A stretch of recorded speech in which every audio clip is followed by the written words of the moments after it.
Hello and welcome on today's GoldenMuseTV show. I'm Chrisoula Sirigou. I'm an emotional well-being educator, a broadcaster and author. And on today's show, we're talking about how can we be more in alignment with our heart? You're going to say to yourself, "Ooh, that's a really deep question here, Chrisoula. Why on earth are you asking me this question now?" Because if our head and our heart is not in alignment, we are missing out big time, folks. Really big time. So this is why I really believe that there are so many ways and steps we can take, and you can take, to move forward and get out of your comfort zone and say yes to new beginnings. Say yes how to expand yourself more.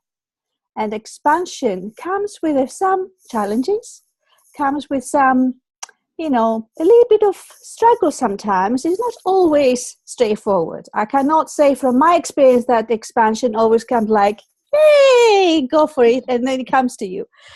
It takes some time, but it takes a lot of perseverance, but also some strategy, some help, some support. And on today's call, I've got Constance Sharp here. Hello, Constance. Hello, Chrisoula. Constance is a Heart IQ coach and Calomiros practitioner.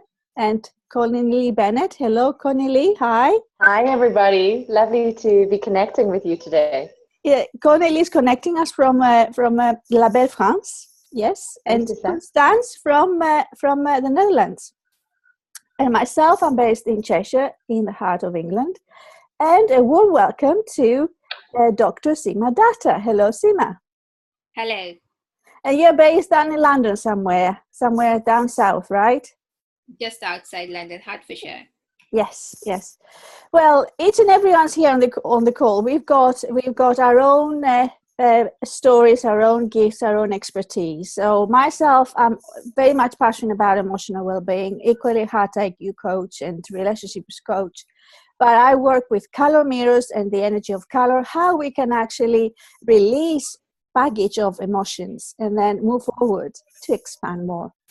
So Connie-Lee is again, this is a wonderful lady who works with people that really want to connect with their hearts, and I find, and from my own practice and research, and the way I feel it anyway, is that the heart is the seat of your soul. And that's what I actually share in the book I'm writing at the moment, the book of Soulful Musings, because heart is one of the key sections in the book. And Constance and Connie-Lee are actually featuring in that particular section. Hey!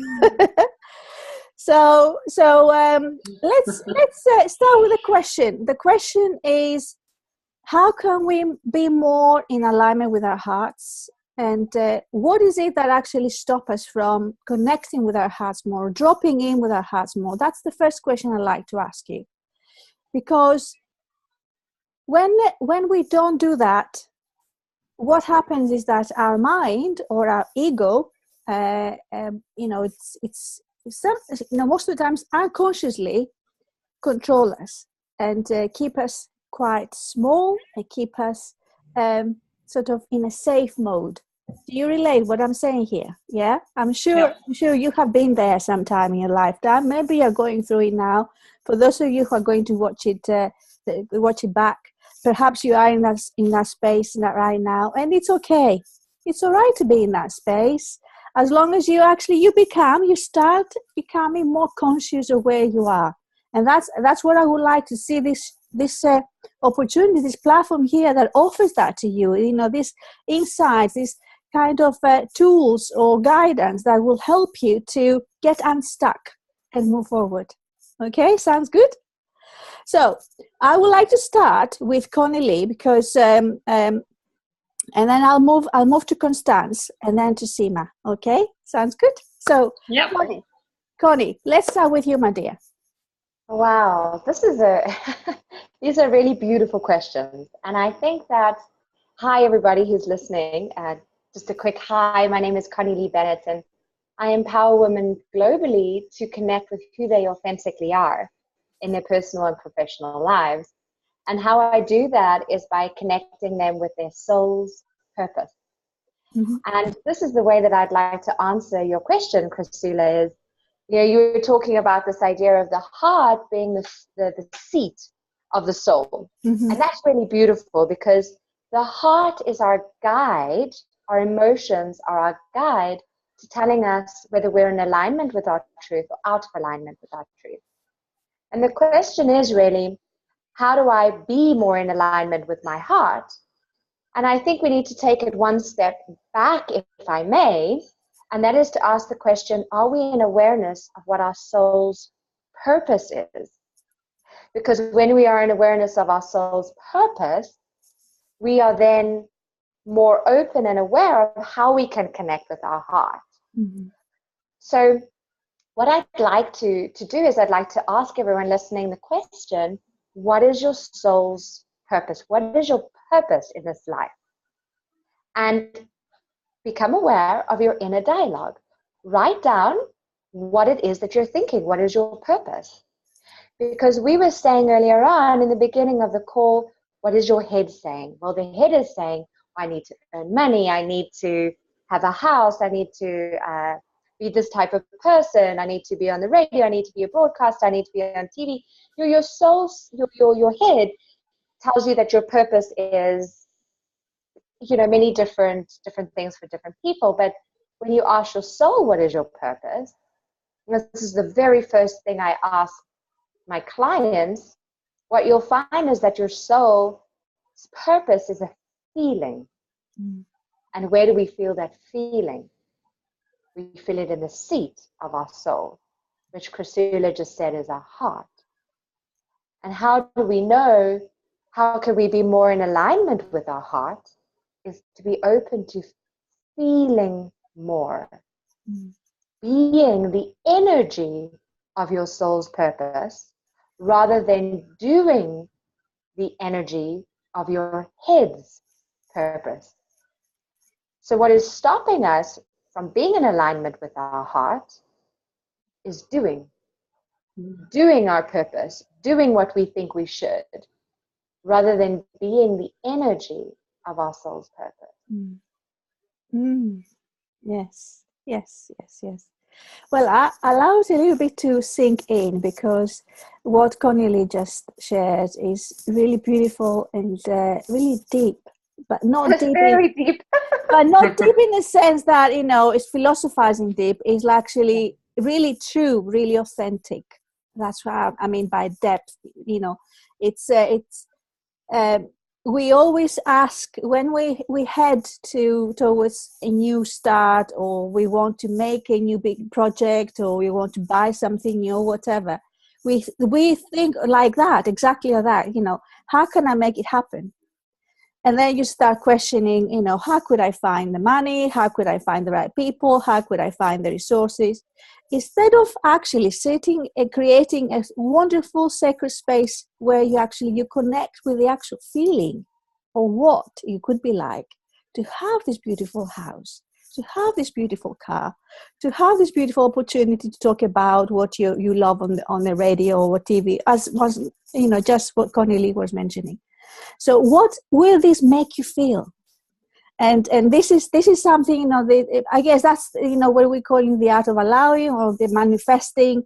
That's the process of manifesting your heart's desire. So it's sort of getting really worried and panicky about how to do something. You're actually allowing the feelings of what it's going to be like for you, how you're going to feel, the excitement, the thrill, the possibility of being alert and in love with life. So that's what we say, be more connect with your heart, because your heart knows all of these things, knows the positive emotions, and also knows the negative emotions, right? So you need to become more switched on, how to bring more of the positive emotions up and pay more attention to those. That's for me, that's the way I get it anyway. and believe me, I have been in this journey for quite a long time, and I'm sure I will keep on learning. So don't get me wrong. It's not like we're here because we know everything. But it is a process. is a process. Yes, and I would like to ask Connie-Lee, is there anything else you'd like to add to that, or shall I pass on to Constance and then I'll come back to you? How do you want it? Yeah? Yeah, let's open up to Constance to add more depth. I'd love, I'm excited to hear from these ladies. Yes, fabulous. Yes, I totally agree what is shared so far. And I just came back from a heart expansion retreat. So I love the way you introduced this, because I really believe it's about heart expansion. Mm-hmm. And I totally recognize how important it is to be aware of your emotions, and also not being in the doing mode all the time, but leaving space to connect with your body, to connect with your emotions, to connect with your heart, and to get all these messages in. And not only the messages from your head or your inner critic, who can be very putting the lid on what you want to do, but be aware of what's really bringing you joy and what's bringing you positive emotions, because it's a real sign that you have found your truth. And I've experienced this the last 3 days, and I keep being amazed how that works so perfectly. And being in a group and then sharing your truth, and they help you to discern when it's not totally exactly right. And I mean, it's amazing. You can learn so much about yourself in so little time. In 2 days, 10 people reached truth for themselves. And I mean, I haven't experienced that before in any other way of dealing with how to get to your truth this fast. And it's because you connect to your body, because you connect to your horizontal connection, because you connect with your emotions, and because you're held in a very loving space, which is safe, and where you can explain, where you can say what is your truth without being made wrong or anything. That is also very important. So I also believe that a community around you that is supportive is also very, very important. Yeah, you're talking about the environment, Constance, right? The environment you are in, yes. And then in your case, you also talk about, more specifically, you were in a circle. So you are in a sacred space, being held by people around you that they also want to connect with their truth. They want to be authentic. And then they're being guided, they're being facilitated by somebody who is already certified in how to do that. That's part of the Heart IQ coaching. That's the setup in a way. But I'm sure that every circle has got its own energy, unique energy. And when I heard you talking about it, it's also because the last time you experienced being in that environment, you were not the same person. Now you are somewhere else, and you can accelerate whatever insights, whatever lessons, whatever openings you have, to become more aware of where you are, what you want to be, where how do you want to expand much faster, because you have done the work. Not working in like hard work. You have already looked into yourself more. You have really tried to be connecting more with your inner depth. And then when you're in that kind of environment, you flourish. Yes. You say, yay! Absolutely, yay! Yes. It's and the environment is absolutely fundamental, and that's something I'm glad you mentioned it. You bring it up, because that's something I want to be talking about in next month in June, because 5th of June is the World Environment Day. The 5th of June, we're celebrating environmental changes and environmental support, and environmentally what can we do as an individual and as a community globally. But I see it also, the environment we live in, the family environment, where we actually, we grow up, where we're supporting one another, the community environment, the work environment. And then we go further and further, because this is how we are one unit. And there's one particular section from my conversation with Connie-Lee that will be definitely part in the book of Soulful Musings, where we're actually talking about that whatever work you do on yourself, on one level, like you have an impact automatically to the person next to you and the person next to you and the wider world. So whatever you do on yourself, whatever practice you bring in, whatever stillness you bring into your life, whatever meditation you may do, you know, you may think, oh, it's only little, doesn't matter, just carry on doing it. Seriously, carry on doing it, you know, because you may not see the results straight away, because the results, you know, take some time. But once you keep doing something, by doing it in the sense of being in the flow, you know, you don't do it because you have to do it. You do it because it feels good. Remember when we talked about that before? Feeling good. Yes. And the song, and I'm feeling good, that comes to mind. So I'll go back to Connie-Lee before I speak with Seema, because if there's anything Connie would like to mention as you know, like, because we are back and forth, is there anything else you'd like to mention here, Connie?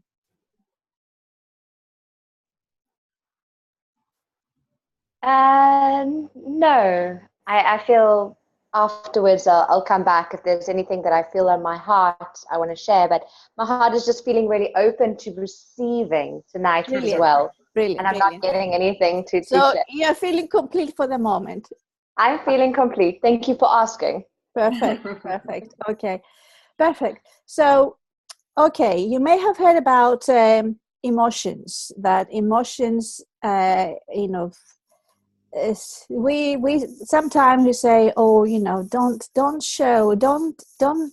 you know, share your emotional stuff with other people, because you don't know how they're going to take it. Are they going to see it as a failure? Are you going to see it like you don't know how to go about it, and then lack of knowledge or lack of experience? So you are afraid of being judged, right? So that's why you're not open and you know, transparent, if you like. Because for me, when you are coming from the heart space, you're so in you know, integrity is the word that comes to me. So whatever you speak from that space is good. It's okay. You know, even if your emotions are like, I am really having a really bad day, and I'm really frustrated, and I'm really angry with somebody or something, it's okay to say that. It's okay to say that, right? So don't expect that we'll always have happy, cheerful, joyful days, you know. You know, I would like to have some more of that. I don't say no to that, but it's always like it. That's why we call it navigating the waves of emotions, because it goes da, da, da, da. That's how it goes. That's what emotional waves are like. And sometimes we can learn how to become more sort of like, don't allow this, like, this really deep emotional sort of waves going down, really touching the ground. Can you see what I mean? And then you don't know how to get up there again.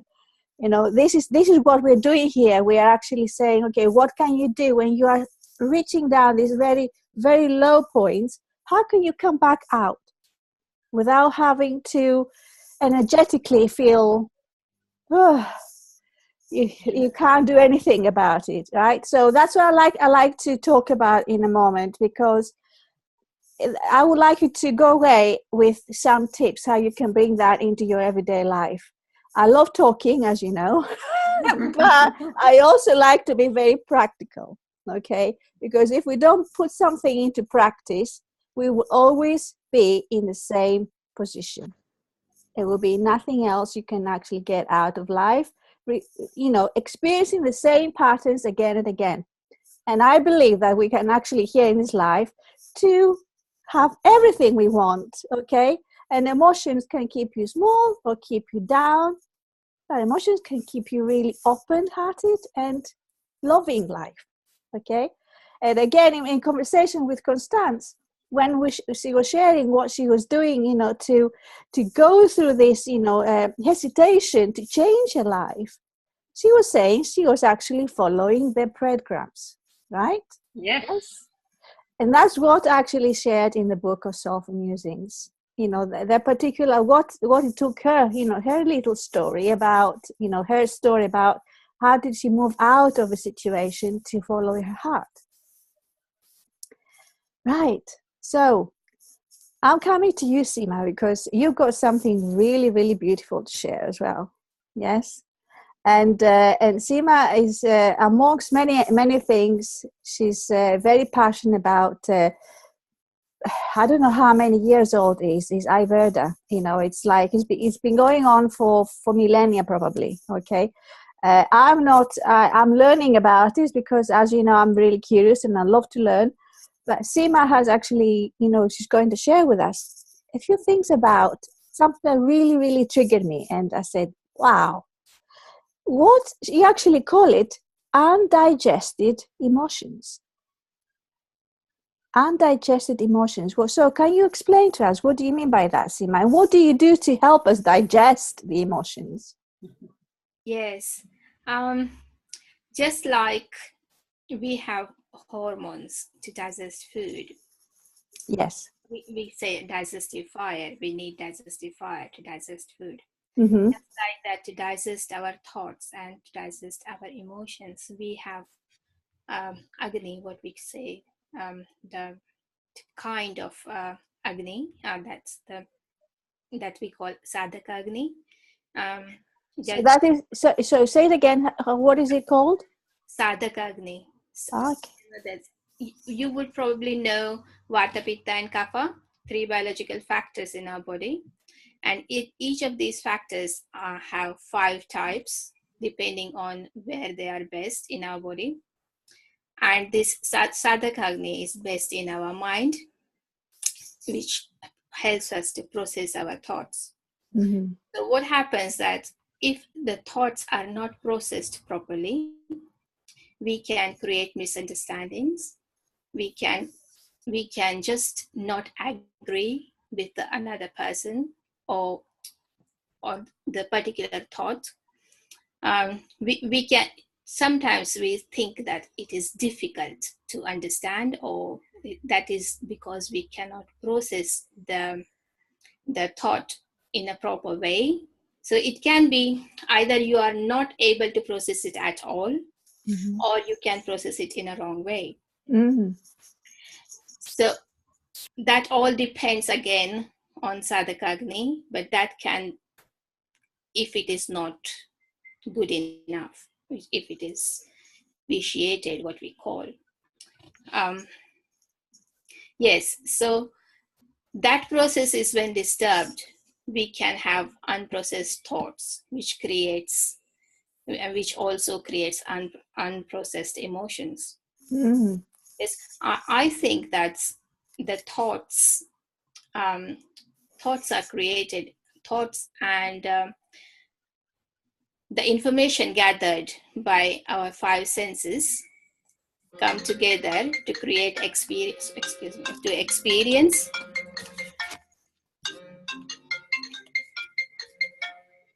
Very persistent. Oh, it's not my phone, that's why. That's okay, Seema. That's all right. Okay. So, information gathered from 5 senses.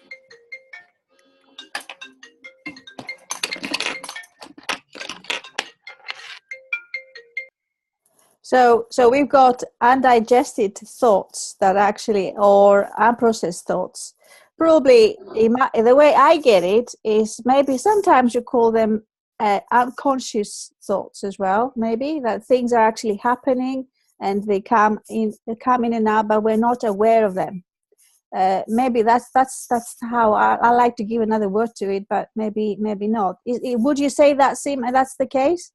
Yeah, unless we connect ourselves to those thoughts, Mm-hmm. we cannot create emotions. Yeah. So when we are talking about the emotions, we would not say that the thoughts which are going back of our mind and we are not aware of, we would create emotions only when we are aware of those thoughts. Okay. We connect ourselves to those thoughts and those experiences, then only we have emotions, otherwise we don't. But these thoughts, though, they are not controlled by us. We allow them to make us feel whatever make us feel, yes, right? that's when we say that meditations help, because we just watch it and we do not connect ourselves to those thoughts. Mm-hmm, mm-hmm, So mm-hmm. then we have time to process those thoughts. So see them, that how they are processed without connecting to themselves. So we are not creating emotions because of those thoughts. Okay.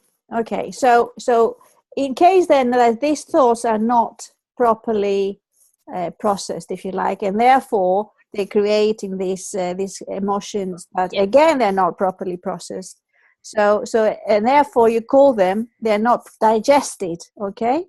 Many a times we also put those, like in my case, I recently, I can share my experience if Yes, please do. Yes. you know my story, that when my husband died, next day I decided that I want to move ahead, and I'm accepting this. Even though I said I'm accepting and I moved ahead, Mm-hmm. I didn't go through that grief as much as I should be going through, right? Mm-hmm. After like couple of weeks back, my this husband went through very similar situation, and while nobody was at home and I was treating him, bringing him back, I'm not going to make it happen again. And each and every moment I was going through again, exactly in the same way. And I was repeating to myself, it's not going to happen again. Mm-hmm. But I was able to revive him and everything is fine. But that was a huge shock for me. And I went back to that first situation. And I was going through grief, even if my husband is fine. Yes. Yes. Because I was then realizing that this is undigested emotions which I Mm-hmm. had dumped in that 25 years back. Yes. And Yes, and I'm sure you can relate to that. Somehow, from something happened in your past, and you thought that you actually it's over, it's done, but then yeah, something else happened, and you're triggered. it gets triggered. Yeah. So Yeah. I would have really gone through. Then I took my time, right? So I went back. I took my time. Get. I'm I'm just coming out of it. So it was a really, really hard 1 month that I was crying for every little thing. Mm-hmm. And everybody was wondering what I'm doing, why I'm crying, but only I knew what, because I was not stopping now myself to cry. You let it. You express it. Yeah. Yeah. Come out, but Yeah. that was not enough. I had to take, help of a friend, and then she helped me to go through it bit by bit, and it is all clear, thanks. But that's how it is. Undigested emotions can put you down years after if Yeah. it is not taken care of at that time. Yes, and also, would you say that these undigested emotions are somehow bottled up in our bodies? So basically, they're bottled up in our liver, for example, or in different parts of our bodies as well, in our cells. It definitely depends on what it is. Like the anger is pitta related, so it settles in pitta related organ, that's liver. Mm-hmm. The anxiety, it is water related, so it would it goes and settles down in the water related, as colon, so Mm-hmm. bloating and stuff. Mm-hmm. So yes, depends on what dosha prominent that emotion is. It would go and set down in those kind of the organs which are dosha related. They would settle in those. And dosha for Ayurvedic, like in the world of Ayurveda is the energy. Is that, would you say dosha is the energy? Is like a key, or for Chinese philosophy? Yes, Or chi? I would explain it like everything in the universe is made up of 5 basic elements: air, Mm-hmm. fire, water, and ether. So these 5 basic elements combine together Mm-hmm. to form 3 biological factors or 3 energies, what we say, vata, pitta, and kapha. So say it again, the 3 different energies, please. Vata. Water, pitta, like the flow of water. Vata is made from air and ether. Okay, yeah. Pitta is made from water and fire. Uh-huh.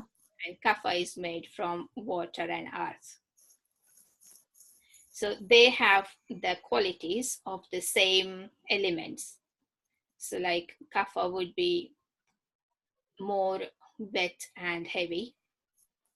The pitta would be fiery. Mm-hmm.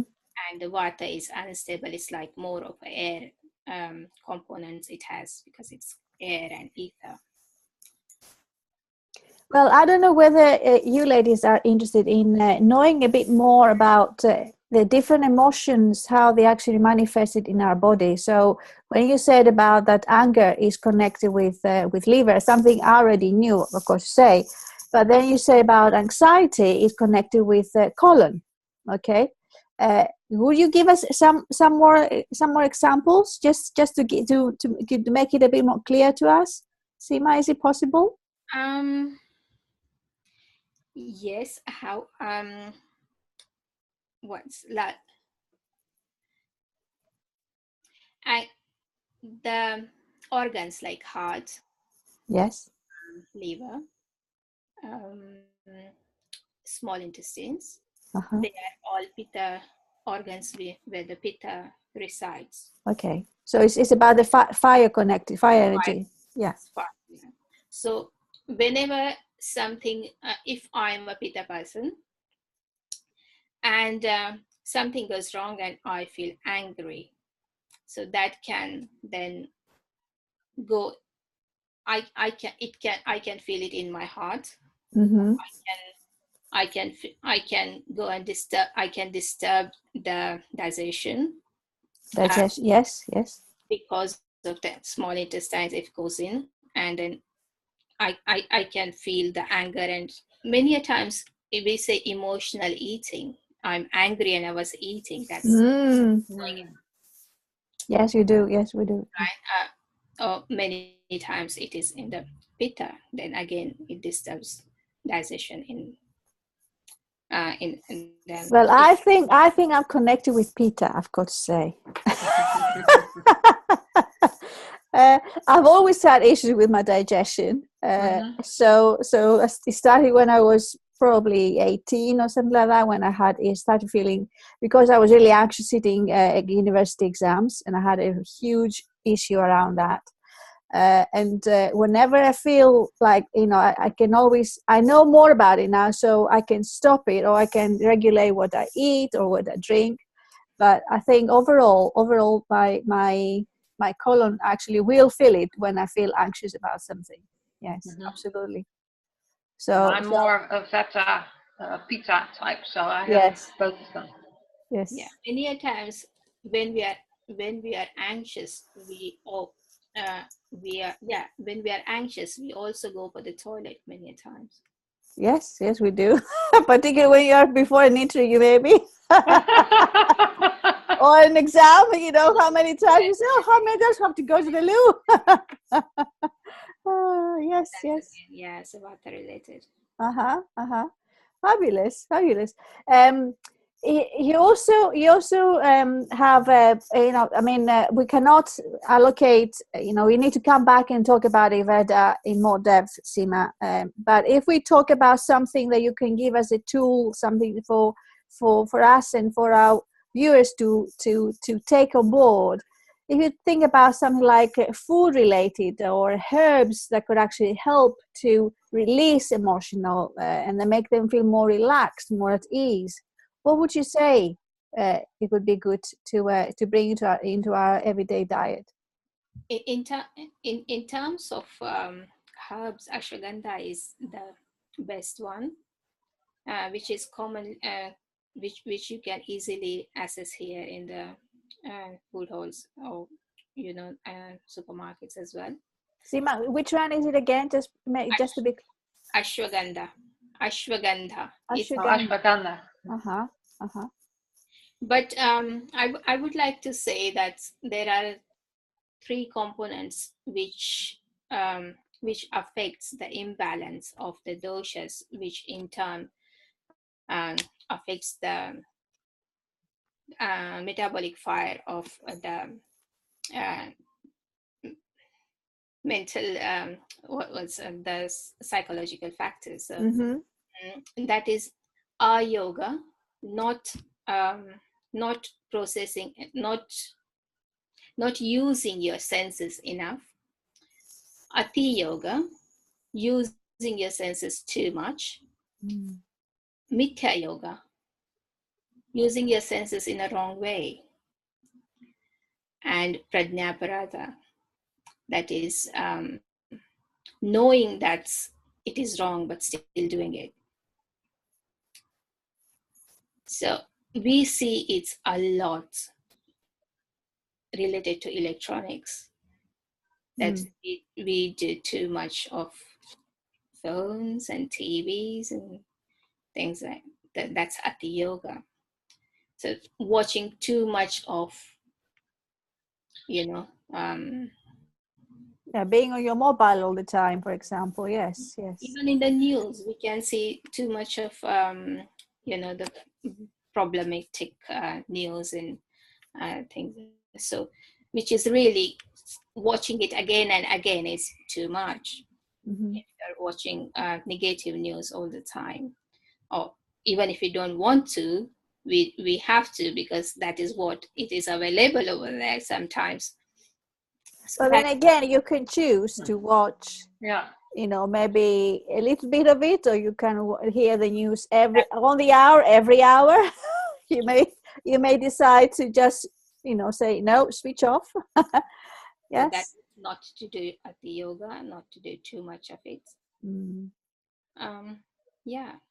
So these are the 4 things which need to be taken care of. Yes.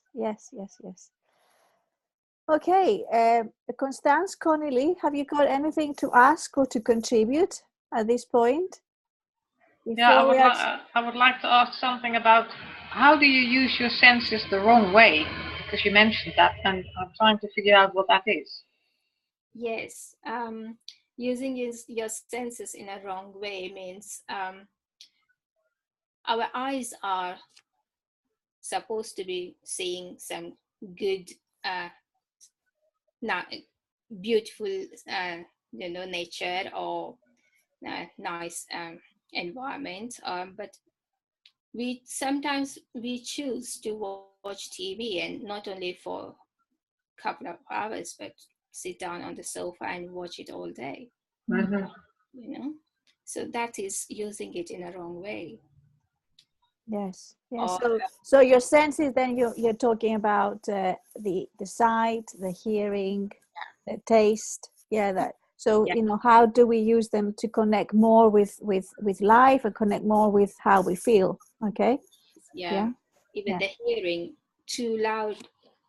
it too loud is using it in a wrong way. Okay. Yeah.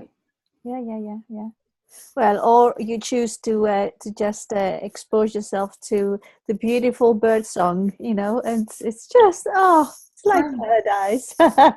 This time of the year, because it's springtime here in Europe, UK. It's beautiful. It's beautiful. The 5 o'clock in the morning, actually waking up by the bird song. It's amazing. It's so powerful as well, and they just carry on no matter what. It's beautiful. Okay, fabulous. So, Seema, is there anything else you'd like to add? Something you would like to mention about? You mentioned about the senses, and thank you, Constance, for your question, because it was good to elaborate on that in that area. But also from what I've read, it's emotions are our 6th sense. What do you think about that? emotions is our sixth sense. That's what they say. So you will find more information on. I will have to share the link of the book actually. But have you heard about that? That emotions are sixth sense, ladies. Yes. So this is how powerful they are, because but we cannot see emotion, we cannot touch it, we cannot taste it, we cannot hear it, but it's still there. Still there. Okay, right. So I'm just aware of the time, and I would like to make sure that we're going to honor to finish on time. Is there anything else you'd like to share here before we say good night for tonight? I'd like to share a technique, if I may, in completion. Okay, fabulous, Connie. Thank you. One of the things you were saying, Chrisoula, was, okay, what practical tool can we use to really connect more with our hearts? Mm-hmm. And one of the most transformational techniques I share with my clients is a continuum scale of 0 to 10. And in our call today, we've been talking a lot about connecting with the heart. I've been making a lot of notes as we've been talking, and this been a really great theme of being able to discern your truth and what is stopping you from really connecting with your truth. And in the beginning, I was sharing about connecting with the feeling of your purpose, and the feeling of your purpose is really who you are. And Chrisoula, you were sharing about imagining being in that situation. Mm-hmm. So keeping that in mind, I'd like you to imagine a continuum scale between 0 and 10. 0 is when you're feeling really, really bad. Like Abraham Hicks or Hawkins always talks about the vibrational scale, don't they? And from 0 to 1,000. Mm-hmm. So let's say, for example, 0 is, Seema, you were talking about anxiety and bitterness and hatred and those heavy vibrational feelings. And then 10 is really being open and joyful and being the joy and the love and the passion that we want to. So the question is, what actions do I take? What can I practically do to connect with my heart? This is my answer. Be in awareness of how every action you take connects you on the continuum scale. How does each action make you feel? And begin to become aware of thoughts, like Seema was saying, what thoughts you're having that connect you with different emotions on different scales, what actions you take that connect you with the joy. You were sharing a bit about really doing things that you love. I think it was you, Constance, maybe doing things that you really, really love all the time. And the more you become aware of what actions connect you with your purpose and high vibrational emotions, the more you write it down, the more the universe will begin to show you more actions. And I really believe that actions cement the cellular programming or the cellular reprogramming. Because thinking is one thing, that's great, but when we do an action, it cements it even more, it programs it more. So it's doing one action every day in awareness that it's an action that's connecting you more with your truth. Mm-hmm. And that would be my practical invitation to you all. What action can you take today that connects you more with who you are? And that would be my final bit of sharing. Yes. So it could be a simple thing, though, couldn't it? That's what I like to add to this, Connie-Lee, because yes, sometimes we are stopped from taking action because we think it will be something too big and too much of our effort and our time. But I would like to add to what you just said, beautifully said, that is taking the action, the step or whatever it's going to be. It can be just a small thing that it could come with ease. Yeah. Mm-hmm. So something that you really, really connect with, not because your friend did it and you can see her loving it and you said, oh, I better do it because she does it. Or because your father said to you, you better do this because it's going to be good for you. Not that kind of action, right? So I'm just bringing that clarity here because I'm sure Connie will agree with me. It's like whatever inspired action you take, it needs to connect really with yes, with your soul purpose, but even if you don't know what soul purpose is whatever comes spontaneously, whatever comes authentically, whatever really brings that smile on your face. So that's what I believe. That's, also Connie-Lee is saying here, that whatever action you take, the small step you take, takes you closer to your joy, closer to loving yourself as you are, and bringing that love out there as well. Because then it will happen with ease, and will happen automatically, not in the sense that you're not conscious of it. You'll be conscious of it, but it will happen effortlessly. Yeah, right. So with that, I'd like to say a big thank you to all of you today, Constance, Connie-Lee, and Seema, for being on the call. Hope you receive some insights, something that will help you navigate this complex process from the head to the heart. I'm sure there will be lots of other opportunities to talk about this area, because believe me, it takes perseverance, it takes commitment, and whatever steps you take, you need to say that actually you're aware why you take them and where you like to be, how you like to feel. Yes. So on that note, thank you so much from myself, Chrisoula, and from the panel here today on the GoldenMuseTV. And you're very welcome to subscribe on my YouTube channel, where you can be actually enjoying more interviews on a one-to-one basis, and also a small group environment like you enjoy today. Okay, lots of love. Thank you so much, everybody. Thank you. Bye. Bye. Bye-bye.